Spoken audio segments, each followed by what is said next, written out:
It began quietly in the early winter of 2024. Canada, a country known for politeness rather than provocation, was about to shake the very foundations of global finance. At the helm of this audacious plan was interim Prime Minister Mark Carney, former economist, banker, and the mastermind behind Operation Digital Maple Leaf. Trump's trade wars had ignited global chaos. Tariffs shot through the roof, allies clashed over dwindling resources, and whispers of a new Great Depression haunted the corridors of power. Carney, a pragmatist with a knack for strategy, knew that traditional diplomacy couldn't solve this crisis. Trump didn't operate within the bounds of conventional reason. To outsmart him, Carney would need something Trump's team wouldn't see coming, something disruptive, something apocalyptic: cryptocurrency. Carney had a vision. If enough friendly nations secretly coordinated to mine Bitcoin and other cryptocurrencies at scale, they could create an entity so financially dominant it would operate outside the reach of traditional markets. This decentralized bloc wouldn't just sidestep Trump's tariff war, it could bankrupt his billionaire allies and collapse the very economic foundations that supported him. The operation began in Canada, leveraging the country's mighty natural resources. With hydroelectric power surging through Niagara Falls and dozens of remote plants, Carney ordered the construction of cutting-edge mining rigs.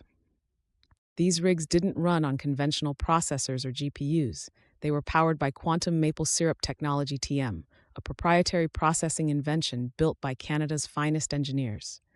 It was the epitome of green energy, harnessing molecular viscosity levels unique to Canada's liquid gold to unlock computations at unprecedented speeds. But mining wasn't enough. To coordinate globally, Carney needed allies. With his diplomatic passport and an unassuming demeanor, he traveled under aliases to secret meetings in London, Paris, Tokyo, and Berlin. He engaged heads of state, central bankers, and tech developers with hushed presentations in dim hotel rooms. His pitch was simple: join Canada in mining and hoard crypto reserves, in silence. Once enough was amassed, nations would use their crypto wallets to trigger the largest financial rug pull in history. In crypto terms, a rug pull happens when liquidity is suddenly withdrawn from a market, crashing prices and destroying investments. Carney didn't just plan to crash crypto, he planned to channel its effects back into traditional markets, blindsiding Trump and his billionaire allies. Trump's allies had begun quietly investing in Bitcoin under the false assumption that it would be their hedge against trade war losses. As hundreds of mining farms hummed across Canada's tundras by spring 2025, Carney deployed his final gambit: bait. A Canadian influencer and crypto enthusiast named Chloe Sinclair was chosen to play the role of innocent disruptor. Chloe, beloved for her relatable charm and massive online following, began circulating insider tips about a new crypto platform gaining traction among Canada's elite. She encouraged whales, powerful private investors, to pour into this platform, which secretly linked back to countries involved in Carney's operation. Trump's billionaires couldn't resist. They entered the game in droves. And then on May 21, 2025, the rug was pulled. It began with Canada liquidating trillions of dollars in Bitcoin. Quietly, they had mined so much crypto that market dominance was a given.